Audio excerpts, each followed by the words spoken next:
દેશમાં હિન્દુઓ પર અત્યાચારનો મોરબીમાં વિરોધ. બાંગ્લાદેશમાં હિન્દુઓ પર અત્યાચારનો મોરબીમાં વિરોધ કરાયો. હિન્દુ અસ્મિતા મંચે કલેક્ટર કચેરી બહાર એકત્ર થઈ શાંતિપૂર્ણ રીતે પ્રદર્શન કર્યું. બાંગ્લાદેશમાં હિન્દુ સમુદાયની રક્ષા કરવાની માંગ સાથેના બેનર દેખાડવામાં આવ્યા. હિન્દુ અસ્મિતા મંચે આ મામલે પ્રધાનમંત્રી મોદીને પત્ર લખ્યો, જે મોરબી કલેક્ટરને આપવામાં આવ્યો. બાંગ્લાદેશમાં હિન્દુઓની રક્ષા કરવા અને પીડિતોને ન્યાય અપાવવાની રજૂઆત કરાઈ. સાથે જ આ મુદ્દાને ગંભીરતાથી લઈ યોગ્ય પગલાં ભરવા રજૂઆત થઈ. બાંગ્લાદેશમાં શેખ હસીના સરકારને અલોકતાંત્રિક રીતે બરખાસ્ત કર્યા પછી હિન્દુઓ પરના અત્યાચારમાં વધારો થયો છે, જેને લઈ હિન્દુ અસ્મિતા મંચ મોરબી દ્વારા વિરોધ વ્યક્ત કરી રજૂઆત કરાઈ. આણંદમાં દબાણ હટાવો અભિયાન શરૂ. બિનઅધિકૃત દબાણો દૂર કરી માર્ગ ખુલ્લો કરાયો. રાજ્યભરમાં તંત્ર દ્વારા દબાણ હટાવો અભિયાન ચાલુ કરાયું છે, જે અંતર્ગત આણંદમાં પણ દાદાનું બુલડોઝર ચાલી રહ્યું છે. આણંદ નગરપાલિકાએ ગેરકાયદેસર દબાણો સામે કાર્યવાહી કરી.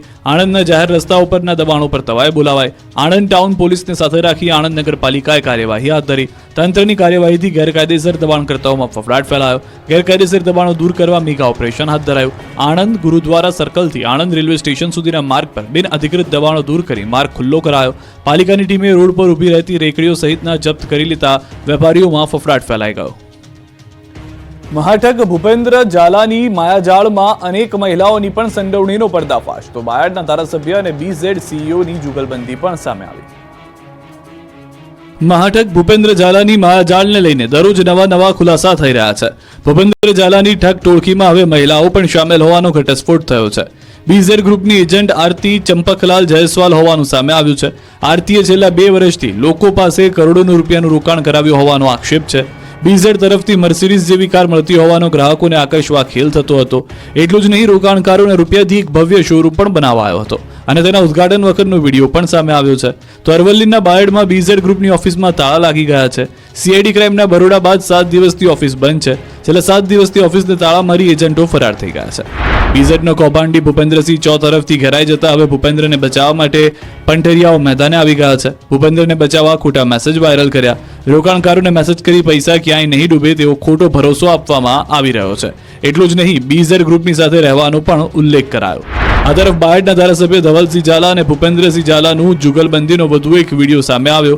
ડાયરાના કાર્યક્રમમાં ભૂપેન્દ્રસિંહ અને ધવલસિંહ ઝાલા સાથે રૂપિયા ઉડાડતા દેખાઈ રહ્યા છે. હાથમાં નોટોના બંડલ સાથે કલાકારો પર રૂપિયાનો વરસાદ કરી રહ્યા છે. એટલું જ નહીં, ભૂપેન્દ્ર ધવલસિંહને પાઘડી પહેરાવતા હોવાનું પણ સામે આવ્યું છે. આ કાર્યક્રમમાં માલપુરનો આરોપી એજન્ટ મયુર દરજી પણ ધારાસભ્યની સાથે દેખાયો. બીજી તરફ BZ કૌભાંડ મામલે પ્રદેશ કોંગ્રેસે AVP પ્રદેશના પૂર્વ સહમંત્રી પર મૂક્યા આક્ષેપ. પાર્થિવરાજસિંહ કઠવાડિયાએ જાહેર કર્યા પુરાવા. અમનસિંહ ચાવડા અને ભૂપેન્દ્રના ફોટા સામે આવ્યા. અમનસિંહે ગાંધીનગરમાં ખોલી હતી BZની ઓફિસ. ગાંધીનગરની BZ ગ્રુપ ઓફિસના એજન્ટ અમનસિંહ ચાવડા હોવાનો આક્ષેપ. મફતમાં પેટ્રોલ ન ભરી આપતા દ્વારકાના પેટ્રોલ પંપના કર્મચારીની ધોલાએ 10 શખ્સો તૂટી પડ્યા. પેટ્રોલ પંપના કર્મચારી પર 10 લોકો તૂટી પડ્યા દ્વારકામાં. અડધી રાત્રે 10 થી વધુ લોકો દ્વારકા નેશનલ હાઈવે પર બારડિયા પાસે પેટ્રોલ ભરાવવા માટે આવ્યા હતા. પેટ્રોલ પંપના કર્મચારીને મફતમાં પેટ્રોલ ભરી આપવાનું કહેતા બોલાચાલી થઈ હતી. પેટ્રોલ પંપના કર્મચારીએ મફતમાં પેટ્રોલ ભરવાની ના પડતા લુખ્ખાઓનો પિત્તો ગયો. જાણે પોતાના બાપનો પેટ્રોલ પંપ હોય તે રીતે પેટ્રોલ પંપના કર્મચારીઓ પર તૂટી પડ્યા હતા. લાફાવાળી અને લાકડીઓથી હુમલો કર્યો. જાણે કે એકબીજાના દુશ્મન હોય તે રીતે મારામારી કરી, જેને કારણે નાસભાગ મચી ગઈ. ટીકા પાટું, લાકડી અને અન્ય હથિયારથી મારામારી કરી કર્મચારીને અદમુઓ કરી દીધો. લોહી લુહાણ કરી લુખ્ખાઓ હિસાબના રૂપિયા પણ છીનવી નાસી ગયા. બાદમાં કર્મચારીને હોસ્પિટલે ખસેડવાની ફરજ પડી હતી. સુરતમાં તોફાની તત્વોનો આતંક, દુકાનમાં કરી તોડફોડ. જોઈ લો કહેવાતા સુરક્ષિત સુરતની આ તસવીર. પેટ્રોલિંગ કરતી પોલીસ અને અસામાજિક તત્વોનો વરઘોડો કાઢતી પોલીસ તમાશા બંધ કરો. જુઓ તમારા રાજમાં સુરતની બદસુરત કરતા લુખ્ખાઓ. લુખ્ખાઓના આતંકના દ્રશ્યો છે સુરતના વરાછાના. અર્ચના સ્કૂલ સામે હરિધામ સોસાયટી પાસે એક દુકાનમાં તોડફોડ કરી હતી. કોઈ બાબતે એક વ્યક્તિ દુકાન પર આવી ચડ્યો હતો અને દુકાનમાં ઘૂસીને તોડફોડ કરવા લાગ્યો હતો. તોફાની તત્વોએ દુકાનનો સામાન બહાર ફેંકી દીધો.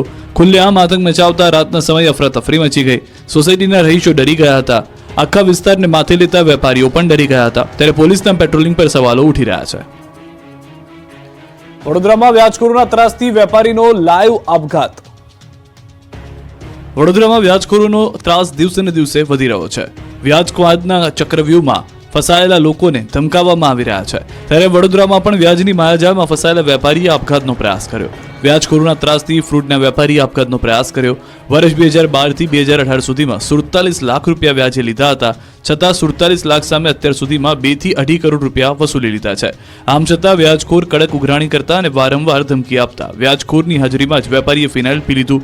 દ્રશ્યોમાં જોઈ શકાય છે કે વ્યાજખોર સહિત 3 લોકો એક દુકાનમાં વાત કરી રહ્યા છે ત્યારે વેપારી અચાનક બાથરૂમમાં જાય છે અને ફિનાઇલ ગટગટાવા લાગે છે.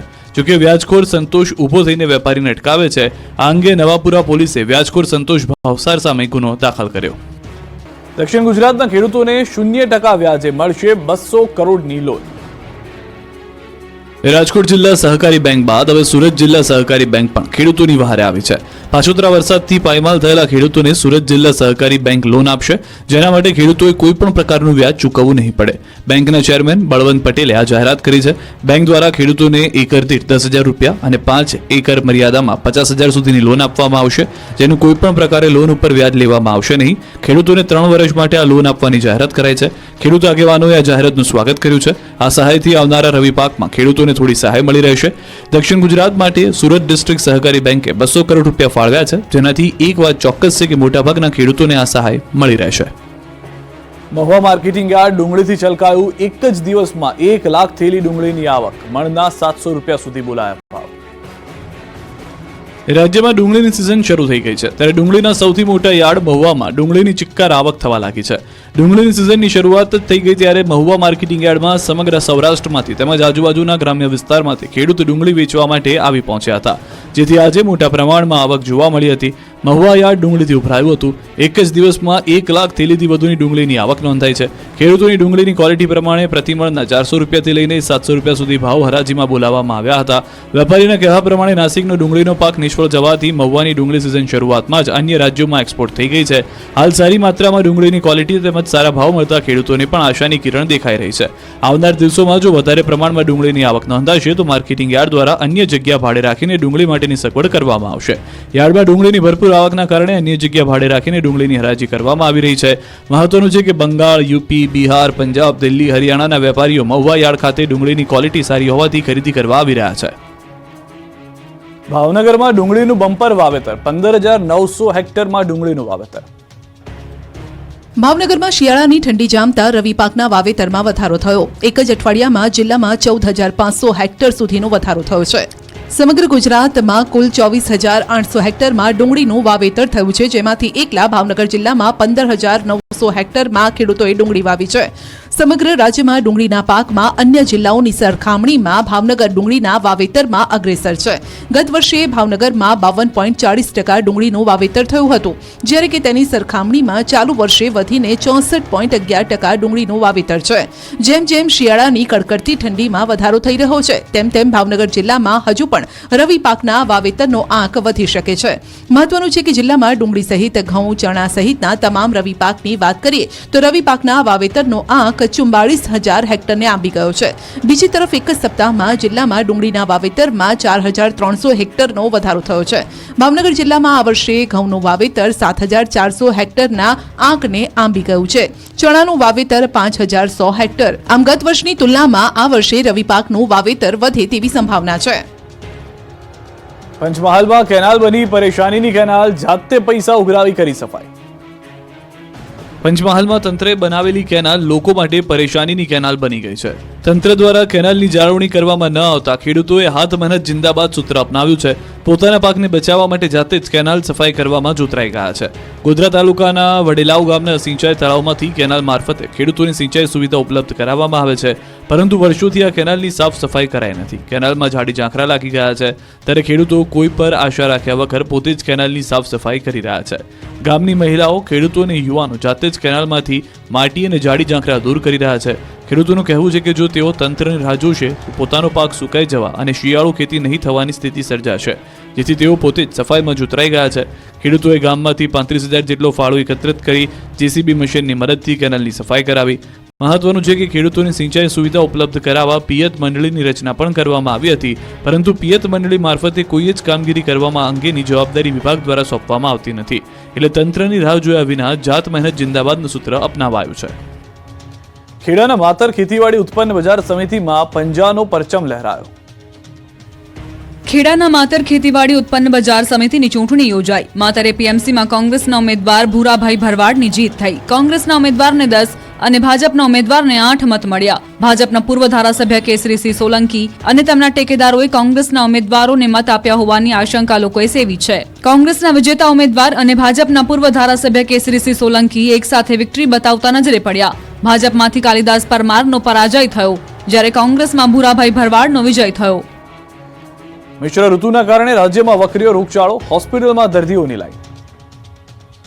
શિયાળાની શરૂઆત થતાં લોકોને મચ્છરજન્ય રોગચાળામાંથી આંશિક રાહત મળતી હોય છે, પરંતુ આ વખતે હજુ પણ મચ્છરજન્ય રોગચાળામાંથી રાહત નથી મળી. રાજકોટ શહેરમાં ગત સપ્તાહે રાજકોટ મહાનગરપાલિકાના આરોગ્ય વિભાગના ચોપડે ડેન્ગ્યુનો 1 કેસ, મેલેરિયાના 2 કેસ, જ્યારે ચિકનગુનિયાના 8 જેટલા કેસ નોંધાયા હોવાનું જાણવા મળ્યું. તો આ તરફ રાજકોટ મહાનગરપાલિકા દ્વારા રોગચાળાને કાબૂમાં રાખવા સતત દવા છાંટવામાં આવી રહી છે, ફોગિંગની કામગીરી કરવામાં આવી રહી છે. રાજકોટ શહેરમાં ડેન્ગ્યુ, મેલેરિયા, ચિકનગુનિયા, ઝાડા ઉલટી, તાવ, શરદી, ઉધરસ સહિતના 2500 જેટલા કેસ માત્ર મહાનગરપાલિકાના આરોગ્ય વિભાગના ચોપડે નોંધાયા છે. ત્યારે રાજકોટ શહેરના ખાનગી હોસ્પિટલ તેમજ સિવિલ હોસ્પિટલ ખાતે નોંધાયેલા આંકડાઓમાં પણ તોતિંગ વધારે નોંધાયો હોવાનું જાણવા મળી રહ્યું છે. ત્યારે મહાનગરપાલિકા દ્વારા શિયાળાની શરૂઆત થતાં લોકોને ઠંડીથી કઈ રીતે બચવું તે બાબતની પણ ગાઈડલાઈન બહાર પાડવામાં આવી છે. મોરબી લોક દરબારમાં લોકોએ કાઢ્યો બળાપો, વ્યાજખોરો સામે પગલાં લેવામાં. મોરબીના લોકો વ્યાજખોરો, લુખ્ખાઓ, ગુંડાઓ, ટપોરીઓ, અસામાજિક તત્વોના ત્રાસથી કંટાળી ગયા છે. મોરબી જિલ્લામાં કાયદો અને વ્યવસ્થાની સ્થિતિ ચીથરે હાલ છે. પોલીસની કામગીરી તેમજ નિષ્ક્રિયતા ઉડીને આંખે વળગે તેવી હોવાનો ભરપૂર આક્રોશ લોક દરબારમાં જોવા મળ્યો. મોરબી શહેરમાં રેન્જ આઈજી અને ધારાસભ્ય કાંતિભાઈ અમૃતિયાની હાજરીમાં એસપી કચેરી ખાતે આજે વિવિધ એસોસિએશનના અગ્રણીઓ સાથે મીટિંગ કરવામાં આવી. ત્યારે વ્યાજખોરી, જમીનના કબજા સહિતની ફરિયાદો લઈને આવેલા અરજદારોને પણ આઈજી દ્વારા સાંભળવામાં આવ્યા. તે લોકોના જે પ્રશ્ન છે તેની ફરિયાદ લઈને તાત્કાલિક કાર્યવાહી કરવા માટે મોરબીના અધિકારીઓને સૂચના આપવામાં આવી છે. આ ઉપરાંત 2 વર્ષ પૂર્વે કરવામાં આવેલી જુગારની રેડ બાબતે હાઈકોર્ટ સુધી ગયેલા અરજદારો આજે આઈજીની હાજરીમાં એસપીને પીઆઈ વિરુદ્ધની રજૂઆત કરવા માટે પહોંચ્યા હતા, જેથી ખળભળાટ મચી ગયો. મોરબી શહેર અને તાલુકા વિસ્તારમાંથી કુલ મળીને 19 જેટલા અરજદારો આવ્યા હતા. વિવિધ મુદ્દે બળાપો કાઢ્યો હતો. પોલીસે અરજદાર કે ફરિયાદીને પૂરતો સાથ સહકાર આપવાની ખાતરી આપી છે. સાથે સાથે મોરબીમાં ટ્રાફિકના પ્રશ્ન અંગે પણ રજૂઆત કરવામાં આવી હતી. તેના માટે પોલીસ આગામી સમયમાં એક્શન પ્લાન તૈયાર કરશે અને સમસ્યાનો ઉકેલ લાવવાના પ્રયત્ન કરશે. વલસાડમાં પકડાયેલા સિરિયલ કિલરની 6ઠ્ઠા ખૂનની ખેલની કબૂલાત. વડોદરામાં લૂંટના ઈરાદે મુસાફરનું ગળું દબાવી પતાવી દીધો હતો. વલસાડમાં 25 દિવસમાં 5 થી 6 ખૂન કરી હાહાકાર મચાવનાર સિરિયલ કિલરે વધુ એક ખૂન કર્યાની પણ કબૂલાત કરતા ખળભળાટ મચી ગયો. વિદ્યાર્થીની સાથે દુષ્કર્મ હત્યા કેસમાં ઝડપાયેલા આરોપીએ 25 દિવસમાં 4 રાજ્યમાં 5 હત્યા કરી હોવાની કબૂલાત કર્યા બાદ રિમાન્ડમાં વધુ એક ગુનાની કબૂલાત કરી છે. આરોપી 8મી જૂનના રોજ વડોદરા પ્રતાપનગર રેલવે સ્ટેશન પછીના 3 સ્ટેશન બાદમાં સાથે મુસાફર રહેલા અલ્પદ્રષ્ટિવાળા મહારાષ્ટ્રના ફયાઝ અહમદ શેખને અવાવરૂ જગ્યાએ લઈ જઈને હત્યા કરી. આરોપી રાહુલ ઉર્ફે ભોલુ કરમવીર ઈશ્વર જાટે કબૂલાત કરી કે લૂંટી લેવાના ઈરાદે પ્રતાપનગર રેલવે સ્ટેશન પછી ત્રણેક રેલવે સ્ટેશન બાદ વાતચીત દરમિયાન વિશ્વાસમાં લઈ ટ્રેનમાંથી ઉતારી લીધો હતો. રેલવે સ્ટેશનથી વડોદરા જતા મેઇન રોડ ઉપર તરફ લઈ જઈ થોડે દૂર આવેલા ખુલ્લા પ્લોટમાં આરોપી રાહુલ જાટ યુવાનને લઈ ગયો, જ્યાં તેની સાથે ઝપાઝપી કરી તેનું સાંકળથી ગળું દબાવી હત્યા કરી નાખી હતી. સિરિયલ કિલર રાહુલ જાટે અજાણ્યા ઈસમની હત્યા કરી તેની પાસેથી રોકડા રૂપિયા તેમજ મોબાઈલ લૂંટી લીધા હતા. આ અંગેની ડભોઈ પોલીસ મથક વિસ્તારમાં અકસ્માત મોતથી બનાવ નોંધ કરવામાં આવી હતી. સુરતના ઉધનામાં હવામાં ફાયરિંગ કરનાર આરોપીઓની પોલીસે કાઢી હવા. લંગડાથી ચાલ, જમીન પર પગ મૂકવાના ફાફા, આંખમાં પાપનું પ્રાયશ્ચિત અને 2 હાથ જોડી તપાસમાં સહકાર આપતા ટપોરીઓ. આ દ્રશ્યો છે સુરતના ઉધનાના. આરોપીઓ છે ઉધના વિસ્તારમાં આવેલા આરાધ્ય કોર્પોરેશન ઓફિસ પર ફાયરિંગ કરનાર. હવામાં 2 રાઉન્ડ ફાયરિંગ કરી દહેશત ફેલાવનાર 4 આરોપીને પકડી પોલીસે હવા કાઢી. આરોપીઓ જે વિસ્તારમાં દહેશત ફેલાવી હતી તે જ વિસ્તારમાં આરોપીઓને લઈ જઈને સર્કસ કાઢ્યું. પોલીસે લુખ્ખાઓને એવો કાયદાનું ભાન કરાવ્યું કે ચાલવાના પણ ફાફા પડી ગયા. માંડ ચાલી શકતા હતા. લોકોમાં અસામાજિક તત્વોનો ડર કાઢવા માટે આરોપીઓને હાથ જોડી માફી મંગાવી. પોલીસે આરોપીઓની સઘન પૂછપરછ કરીને ઘટના સ્થળ પર લઈ જઈ પંચનામું કરવામાં આવ્યું હતું. સુરતમાં આઈસ્ક્રીમ બન્યો મોતનો આઈસ્ક્રીમ, 3 બાળકીના મોત. સુરતમાં આઈસ્ક્રીમ બન્યો મોતનો આઈસ્ક્રીમ. આઈસ્ક્રીમ ખાધા બાદ 3 બાળકના મોત થતા હાહાકાર મચી ગયો. સુરતના સચિન પાલીગામમાં 3 બાળકીના મોત બાદ પાલિકાના આરોગ્ય વિભાગ એક્શનમાં આવ્યું છે. ઘટના સ્થળ આસપાસ વિસ્તારમાંથી આઈસ્ક્રીમના 20 સેમ્પલ લેવાયા. આઈસ્ક્રીમ ખાધા બાદ તબિયત લથડી હોવાની શંકાએ આઈસ્ક્રીમ પાર્લરોમાં આરોગ્ય વિભાગે તવાઈ બોલાવી. શ્રીનાથ, ભરકાદેવી સહિતની દુકાનોમાં તપાસ કરવામાં આવી. સુરતના સચિનના પાલીમાં 3 માસૂમ બાળકીઓના ભેદી મોત થતા તમામ સેમ્પલ ટેસ્ટિંગ માટે હેલ્થ લેબોરેટરીમાં મોકલવામાં આવ્યા. પૃથ્થકરણ બાદ સેમ્પલ ફેલ જણાશે તો કાર્યવાહી કરવામાં આવશે. વડોદરા મહાનગરપાલિકાના નેતાઓની લડાઈમાં નિર્દોષનો ભોગ, ઢોર પકડવાના વાહનોની અછત. વડોદરામાં રખડતા ઢોરનો ત્રાસ સતત વધી રહ્યો છે, છતાં કોર્પોરેટરના શાસકોની ઊંઘ નથી ઉડી રહી. ઢોર પાર્ટી કામગીરી કરવા તત્પર છે, પણ તેમની પાસે પૂરતા વાહનો જ નથી. વડોદરા મનપા પાસે ઢોર પકડવાના વાહનની અછત છે, જેથી સ્થાયી સમિતિમાં ઢોર પાર્ટી માટે 8 ટ્રેક્ટર, 8 ટ્રિપર વાહન અને 16 બોલેરો પિકઅપ વાન ખરીદવા માટેની દરખાસ્ત મુકાઈ હતી. જોકે અંદરોઅંદરની લડાઈમાં એક સભ્યના વિરોધથી દરખાસ્ત નામંજૂર થઈ ગઈ છે. વ્હીકલ પુલ મેનેજરનું કહેવું છે કે પૂરતા વાહનો ન હોવાથી તેમની ટીમ ઢોર પકડવાની અસરકારક કામગીરી નથી કરી શકતી. વડોદરામાં હાલમાં ઢોર પાર્ટીની 7 ટીમ કામ કરવી જોઈએ, પણ વાહનો ન હોવાથી 6 ટીમ જ કામ કરી રહી છે.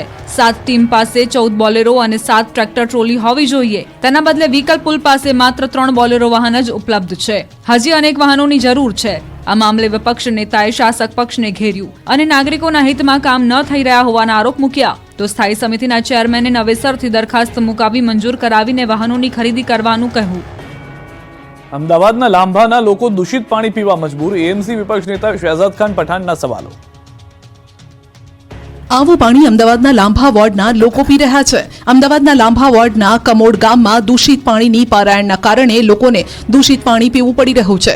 દૂષિત પાણીની સમસ્યાથી સ્થાનિકો મુશ્કેલીમાં છે. ત્યારે એએમસી વિપક્ષ નેતા શહેજાદ ખાન પઠાણે પણ કમોડમાં પહોંચી લોકોની સમસ્યા જાણી. મહત્વનું છે કે વર્ષ 2007થી કોર્પોરેશનમાં લાંભા વોર્ડનો સમાવેશ થયો છે અને ત્યારથી જ લોકોને હાલાકી છે.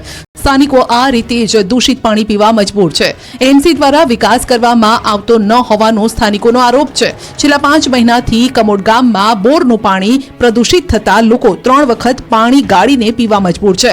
શહેજાદ ખાન પઠાણે કહ્યું છે કે કોર્પોરેશન અધિકારી અને નેતા લોકો પીવાનું શુદ્ધ પાણી આપવામાં નિષ્ફળ ગયા છે. બીજી તરફ પ્રદૂષિત પાણી મુદ્દે લાંભાના કમોડની મહિલાઓ રણચંડી બની એમસી કચેરી ખાતે હલ્લાબોલ કર્યો. પ્રદૂષિત પાણીની બોટલ સાથે પહોંચી મહિલાઓએ કહ્યું કે એમસી હદ વિસ્તારમાં અમારા નવા વિસ્તારનો સમાવેશ થયો, પણ સુવિધા નથી મળી. એમસી સંચાલિત બોરમાંથી રેતીવાળું ગંદુ પાણી આવે છે.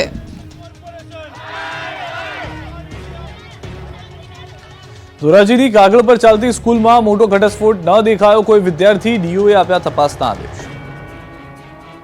રાજકોટના ધોરાજીમાં બોગસ સ્કૂલ ચાલતી હોવાના આક્ષેપ થઈ રહ્યા છે. ત્યારે ન્યૂઝ 18 ગુજરાતીએ રિયાલિટી ચેક કર્યું. છાડવાવદર ગામમાં કાગળ પર ચાલતી શાળા પર ન્યૂઝ 18 ગુજરાતીની ટીમ પહોંચી અને હકીકત જાણવાનો પ્રયાસ કર્યો. શાળામાં ઓન રેકોર્ડ 54 વિદ્યાર્થીઓ અભ્યાસ કરતા હોવાનું દેખાડ્યું છે. જોકે તપાસ કરતા એક પણ વિદ્યાર્થી ન દેખાયો. ખખડધજ બનેલી શાળાના વર્ગખંડના બારણા પર તાળા લાગેલા જોવા મળ્યા, તો એકાદ બે ઓરડાઓ ખુલ્લા દેખાયા. જોકે તેની બેન્ચ પર માત્ર દેખાવ પૂરતા જ પાઠ્યપુસ્તક મૂકી દેવાયા હોય તેવું જોવા મળ્યું. અમારી ટીમે શાળાના સ્ટાફ સાથે વાત કરવાનો પ્રયાસ કરતા તેમણે મીડિયા સામે કંઈ પણ બોલવાનો ઇનકાર કર્યો. સવાલો કરતા અકળાયેલા સ્ટાફે મીડિયા સાથે જ ગેરવર્તણૂક કરી. ન્યૂઝ 18ની ટીમે જ્યારે ડીઓ સાથે ફોન પર વાતચીત કરી તો તેમણે ગાંધીનગર ટીમ બનાવવામાં આવશે અને પૂરી તપાસ કરવામાં આવશે તેવો દાવો કર્યો. ડીઓએ કહ્યું કે તપાસમાં કસૂરવાર હશે તો કાર્યવાહી કરાશે. નવસારીમાં 11 કરોડથી વધુના પાણી પુરવઠા કૌભાંડ મામલે વધુ એક આરોપી પકડાયો. નવસારીમાં 11 કરોડથી વધુના પાણી પુરવઠા કૌભાંડ મામલે સુરત સીઆઈડી ક્રાઇમે વધુ એક આરોપીની ધરપકડ કરી છે. બેલીમોરા પાણી પુરવઠા વિભાગમાં ફરજ બજાવતા નાયબ ઇજનેર નિરંજન બંસલને પોલીસે ઝડપી લીધો છે. અગાઉ પાણી પુરવઠા વિભાગના 12 અધિકારી કર્મચારીની થઈ ચૂકી છે ધરપકડ. 90થી વધુ ગામોમાં કાગળ ઉપર કામો બતાવી કૌભાંડ આચર્યું હતું. વર્ષ 2023-24 અંતર્ગત રીજુવિનેશન ટ્રાયબલ કાર્યક્રમમાં ₹12.44 કરોડનો ભ્રષ્ટાચાર થયો હતો. 6 અધિકારી અને એક નિવૃત્ત અધિકારીની સંડોવણી બહાર આવી હતી.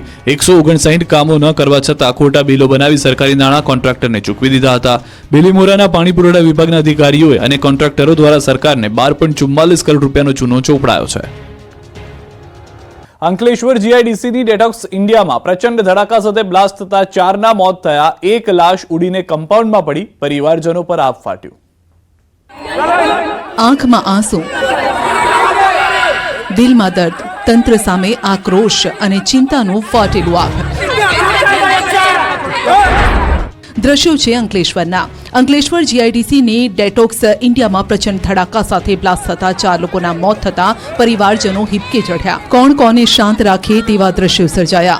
અંકલેશ્વર ઔદ્યોગિક વસાહતમાં આવેલી ડેટોક્સ ઇન્ડિયા કંપનીમાં મલ્ટી ઇફેક્ટ ઇવોપરેટર પર રેલિંગ લગાવવાની કામગીરી ચાલુ હતી અને ત્યારે વિસ્ફોટ થયો.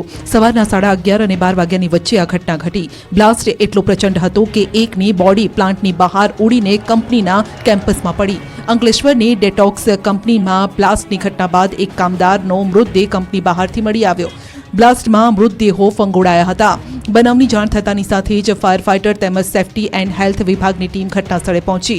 આ તરફ પોલીસ કાફલો પણ ઘટનાસ્થળે પહોંચ્યો. બ્લાસ્ટની માહિતી મળતા જ લોકોના ટોળા કંપની બહાર એકઠા થયા. કામદારો દ્વારા વિરોધ પ્રદર્શન કરવામાં આવ્યું. કંપનીના ગેટ પર બેસી કામદારોએ હંગામો મચાવ્યો. અંકલેશ્વર જીઆઈડીસીમાં આવેલી ડેટોક્સ ઇન્ડિયા કંપની ઇન્ડસ્ટ્રીયલ વેસ્ટના નિકાલનું કામ કરે છે. વિવિધ પ્રશ્ને ડેડિયાપાડાના ધારાસભ્ય ચૈતર વસાવાએ બતાવ્યા તેવર. 13 કિલોમીટરની પદયાત્રા યોજીને વિરોધ પ્રદર્શન કર્યું. ડેડિયાપાડાના ધારાસભ્ય ચૈતર વસાવાએ 13 કિલોમીટરની પદયાત્રા યોજીને વિરોધ પ્રદર્શન કર્યું. ભરૂચ જિલ્લામાં ગેરકાયદે રેત ખનન, બિસ્માર રસ્તાઓ અને રોજગારીની માંગ સાથે રાજપારડીથી ઝઘડિયા સુધી 13 કિલોમીટરની પદયાત્રા યોજી, જેમાં મોટી સંખ્યામાં લોકો જોડાયા. અધિકારીઓ અને ભાજપ નેતાઓની મિલીભગતથી કૌભાંડ ચાલી રહ્યો હોવાનો ચૈતર વસાવાએ આક્ષેપ કર્યો. તો બીજી તરફ ચોમાસામાં બિસ્માર થઈ ગયેલા રસ્તાઓનું હજુ સુધી સમારકામ ન થતા રોષ ઠાલવ્યો. ઉદ્યોગમાં સ્થાનિકોને રોજગારીને લઈને પણ આક્ષેપ કર્યા અને તમામ પ્રશ્નોના નિવારણ માટે 7 દિવસનો સમય આપ્યો. 7 દિવસના સમસ્યાનો ઉકેલ નહીં આવે તો ચૈતર વસાવાએ ફરી પદયાત્રા કરી કલેક્ટર કચેરીનો ઘેરાવ કરવાની ચીમકી ઉચ્ચારી. 7 દિવસમાં પદયાત્રા થકી ઝઘડિયાથી નેશનલ હાઈવે નંબર 48 થી ભરૂચ કલેક્ટર કચેરીનો ઘેરાવ કરવાની ચીમકી ઉચ્ચારવામાં આવી છે. ભરૂચમાં ભૂમાફિયાઓ મુદ્દે કોંગ્રેસનું વિરોધ પ્રદર્શન, કચેરીને તાળાબંધી કરવા જતા નેતાઓ અને પોલીસ વચ્ચે ઘર્ષણ. ભરૂચ જિલ્લામાં ચાલતા ગેરકાયદેસર રેતી ખનન મામલામાં કોંગ્રેસે આજે વિરોધ પ્રદર્શન યોજ્યું, જેમાં ભૂમાફિયા કોણ છે, સરકારના દલાલ છે, નારેબાજી કરવામાં આવી. કોંગ્રેસના આગેવાનો અને કાર્યકરોએ ખાણ અને ખનીજ વિભાગની કચેરીને તાળાબંધીનો પ્રયાસ કરતા પોલીસ અને આગેવાનો વચ્ચે ઘર્ષણના દ્રશ્યો સર્જાયા. ભરૂચ જિલ્લામાં ગેરકાયદેસર રેતી ખનનનો મુદ્દો હવે રાજકીય રંગ પકડી રહ્યો છે. અગાઉ સાંસદ મનસુખ વસાવા અને ધારાસભ્ય ચૈતર વસાવાએ આ બાબતે અધિકારીઓનો ઓધળો લીધો હતો. ત્યારબાદ આજે ભરૂચ જિલ્લા કોંગ્રેસ સમિતિ દ્વારા વિરોધ પ્રદર્શન યોજાયું.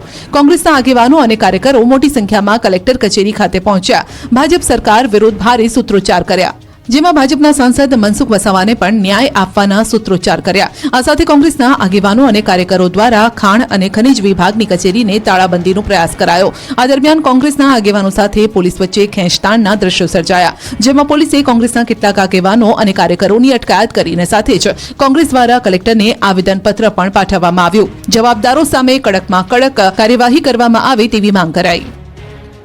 અમદાવાદની કિડની હોસ્પિટલ બહાર ઉમેદવારોના ધરણા, મેરિટ લિસ્ટને લઈને મચાવ્યો હોબાળો. એટલે અમારે 6 મહિના થાય કે 10 મહિના થાય કે 12 મહિના થાય તો બી આ રીતે જ અમે આઈને બેસવાના છે. એવું કહે છે કે તમારે ત્યાં સચિવાલયમાં જાઓ, સચિવાલયમાં જાય એટલે એવું કહે છે કે આ સંસ્થાનું છે. અમદાવાદમાં કિડની હોસ્પિટલમાં ભરતીને લઈને ઉમેદવારોએ વિરોધ પ્રદર્શન કર્યું, જેને લઈ તંત્ર એક્શનમાં આવ્યું અને 650 માંથી 430નું મેરિટ લિસ્ટ બહાર પાડ્યું. અમદાવાદની સિવિલ હોસ્પિટલના કેમ્પસમાં આવેલી કિડની હોસ્પિટલની બહાર ઉમેદવારોએ ધરણા પ્રદર્શન કર્યું. ભરતી પ્રક્રિયા ન થતા છેલ્લા 24 કલાકથી વિદ્યાર્થીઓ હોસ્પિટલની બહાર બેસીને વિરોધ પ્રદર્શન કર્યું. નિમણૂક પત્રો આપવાની ઉમેદવારોની માંગ છે. વર્ષ 2023માં નર્સિંગ માટે વેકેન્સી બહાર પાડી હતી. જે તે સમયે ઉમેદવારોએ 1000 રૂપિયા ફોર્મ ફી ભરી હતી અને ડોક્યુમેન્ટનું વેરિફિકેશન પણ થઈ ગયું હતું. જોકે 2024 પણ પૂર્ણ થઈ ગયા છતાં ભરતી ન કરતા ઉમેદવારો રોષે ભરાયા અને હોસ્પિટલ સામે ધરણા પર બેસી ગયા. ઉમેદવારોનો આક્ષેપ છે કે દસ્તાવેજોની ચકાસણી થઈ ગઈ છતાં ભરતી નથી કરી રહ્યા. ઉમેદવારોના વિરોધને લઈને પોલીસે સ્થળ પર પહોંચીને સમજાવવાનો પ્રયાસ કર્યો, પરંતુ ઉમેદવારોએ ભારે હોબાળો મચાવ્યો, જેથી પોલીસે ટીંગાટોળી કરીને ઉમેદવારોની અટકાયત કરી હતી. ઉમેદવારોનો રોષ જોતા તાત્કાલિક મેરિટ લિસ્ટ જાહેર કરવામાં આવ્યું. મહત્વનું છે કે અમદાવાદની સિવિલ મેડિસિટીની હોસ્પિટલમાં એપ્રિલ 2023 દરમિયાન વિવિધ 11 કેડર માટે ભરતી પ્રક્રિયા કરવામાં આવી હતી, જેમાં 1156 ઉમેદવારોએ ભાગ લીધો હતો. આ પ્રક્રિયાને 1.5 વર્ષ કરતાં પણ વધુ સમય વીતી ગયો હોવા છતાં હજુ પણ ઉમેદવારોની નિમણૂક કરવામાં આવી નથી.